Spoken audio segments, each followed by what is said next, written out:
আসসালামু আলাইকুম। এই মুহূর্তে স্ক্রিনে আপনি যে ভিডিওগুলি দেখতে পাচ্ছেন, এই ভিডিওগুলি এআই দিয়ে তৈরি করা, অর্থাৎ আর্টিফিশিয়াল ইন্টেলিজেন্স দিয়ে তৈরি করা এই ভিডিওগুলি। নবী করিম সাল্লাল্লাহু আলাইহি ওয়াসাল্লামের ভবিষ্যৎবাণী অনুযায়ী দাজ্জাল পৃথিবীতে আসার পরে মানুষের ঈমান কতটা দুর্বল হয়ে যাবে তার একটি বাস্তব উদাহরণ হলো এই এআই বা আর্টিফিশিয়াল ইন্টেলিজেন্স। এই যে ভিডিওগুলি আপনি দেখতে পাচ্ছেন বা ছবিগুলি আপনি দেখতে পাচ্ছেন, এই ভিডিও এবং ছবিগুলি সম্পূর্ণটাই এআই দিয়ে জেনারেট করা, অর্থাৎ এআই দিয়ে তৈরি করা।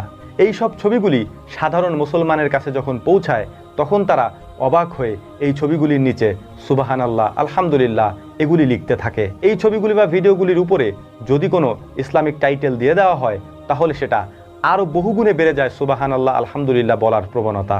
আপনাদেরকে কয়েকটি গুরুত্বপূর্ণ এবং ইন্টারেস্টিং তথ্য দিয়ে রাখছি, আর সেইটা হলো সাম্প্রতিক এআই দাবি করছে তারা মৃত মানুষের সাথে জীবিত মানুষকে কথা বলিয়ে দিবে। অর্থাৎ যদি কোনো পরিবারের মানুষ মারা গিয়ে থাকে তারা ওই পরিবারের মানুষদেরকে তাদের ওই মৃত মানুষের সাথে কথা বলিয়ে দিবে, এবং সেটা ভিডিও কলের মাধ্যমে। আপনি বিষয়টা কল্পনা করতে পারেন, একটা মানুষ পৃথিবী থেকে চলে গিয়েছে, মারা গিয়েছে, তার পৃথিবীতে সমস্ত ইতিহাস শেষ হয়ে গিয়েছে, ওই মানুষটার সাথে তার পরিবারকে কথা বলিয়ে দেওয়া হবে ভিডিও কলের মাধ্যমে। আপনার কাছে বিষয়টা হয়তো অবাক লাগতে পারে, তবে আমাদের কাছে বিষয়টা মোটেও অবাক করার মতো না, কারণ এআই অর্থাৎ আর্টিফিশিয়াল ইন্টেলিজেন্স দিয়ে এই বিষয়গুলি করা একেবারেই সহজ একটা কাজ। কিভাবে সেটা তারা করবে?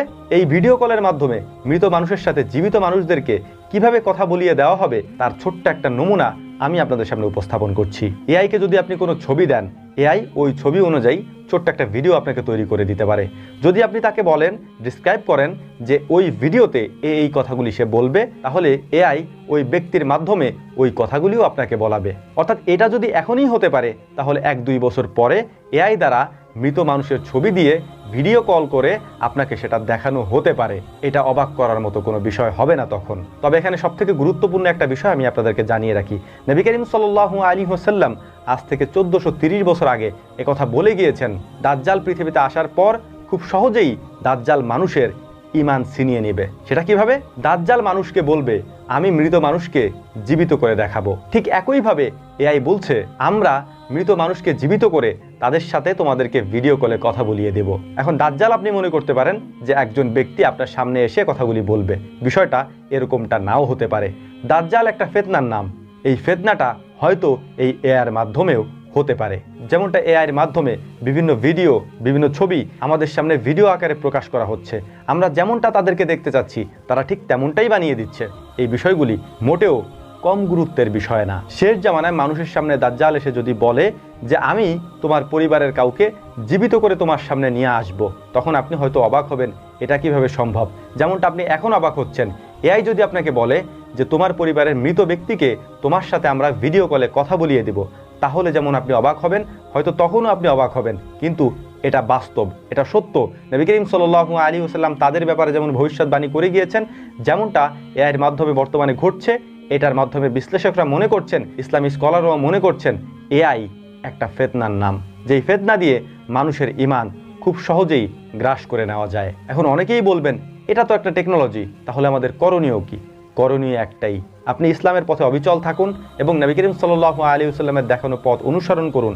এর পাশাপাশি অবশ্যই আপনি ইসলাম সম্পর্কে বেশি বেশি জ্ঞান অর্জন করেন, তাহলেই কেবলমাত্র আপনি এই বিষয়গুলি থেকে, এই ফিতনাগুলি থেকে দূরে থাকতে পারবেন। আশা করি আমার কথাগুলি বুঝতে পেরেছেন। যদি বুঝতে পারেন তাহলে অবশ্যই আপনার জন্য ভালো হবে, আপনার পরিবারের জন্য ভালো হবে, ইনশাআল্লাহ আপনার ঈমান মজবুত থাকবে। শেষ জামানায় এটাই সব থেকে গুরুত্বপূর্ণ, নিজের ঈমানকে অবিচল রাখা তাওহীদের উপরে, এক আল্লাহর উপরে, যাতে করে কোনোভাবেই আপনি আল্লাহর একত্ববাদে বিশ্বাস করা বাদে অন্য কোনো কিছুতে বিশ্বাস করে না ফেলেন। এজন্যই আমরাও আপনাদেরকে বারবার সতর্ক করি, অবশ্যই তাওহীদের ব্যাপারে, আল্লাহ তাআলার একত্ববাদের ব্যাপারে কোনো কম্প্রোমাইজ করা যাবে না। আশা করি কথাগুলি বুঝতে পেরেছেন। আল্লাহ রাব্বুল আলামিন আমাদেরকে কথাগুলি বোঝার তৌফিক দান করুন। এর পাশাপাশি দুনিয়াতে দাজ্জালের ফিতনা থেকে রব্বুল আলামিন আমাদেরকে হেফাজত করুন। ওমা তৌফিকি ইল্লা বিল্লাহ। নাসরুম মিনাল্লাহি ফাতহুন কারীব ওয়া আখির দাওয়ানা আনিল হামদুলিল্লাহি রাব্বিল আলামিন। আসসালামু আলাইকুম ওয়া রাহমাতুল্লাহি তাআলা ওয়া বারাকাতুহু।